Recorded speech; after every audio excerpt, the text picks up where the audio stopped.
SNJ, les personnes vivant avec handicap reconnaissantes envers l'ancien ministre Diawara Awa-Paul Diallo. Le président de la transition, le colonel Assimi Goïta, a présidé ce jeudi 16 novembre 2023 la cérémonie de sortie du 4e contingent du service national des jeunes conformément à sa volonté d'élargissement du SNJ à toutes les recrues de la fonction publique. Cette journée du jeudi 16 novembre 2023 marquait la fin de la formation civique et physique des recrues de la fonction publique de l'État, des collectivités et de la magistrature. Au total, 260 diplômés, dont 28 femmes et 60 personnes vivant avec handicap qui ont dûment participé à la formation. À la fin de la cérémonie de présentation au drapeau, le contingent des personnes vivant avec handicap a tenu à se rendre chez Mme Diawara Awa-Paul Diallo, ancien ministre du Travail, de la fonction publique et du dialogue social, pour lui témoigner leur gratitude et leur reconnaissance pour services rendus à la nation. C'est avec beaucoup d'émotion que Mme Diawara,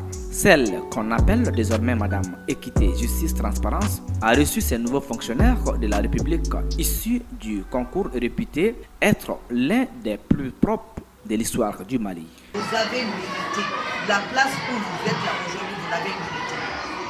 Et vous avez fait comme ce que le soldat de deuxième classe Daouda Doumbia a dit.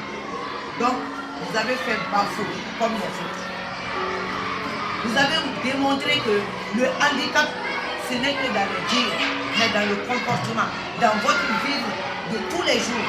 Vous avez démontré que le handicap ne doit pas empêcher quelqu'un de travailler. Donc, je vous encourage sur cette voie. Soyez les premiers, mon porte-parole au niveau de l'administration. Soyez moi-même au niveau de l'administration. Parce que dans l'administration, j'ai cultivé en 2 ans la justice, l'équité et la transparence. En 2 ans, vous avez démontré aux yeux de tout le Mali, pas le Mali seulement, aux yeux de tout le monde, qu'un handicap ne doit pas empêcher quelqu'un de travailler. Un handicap ne doit pas empêcher quelqu'un de se battre pour son pays. Se battre pour son pays, ça ne veut pas toujours dire qu'il faut prendre les armes, mais la formation civique que vous avez reçue, la formation militaire que certains ont reçue, ce sont ces formations avec ce que vous avez comme background intellectuel, vos compétences intrinsèques dans votre domaine. Avec ça, vous allez vous battre pour le Mali.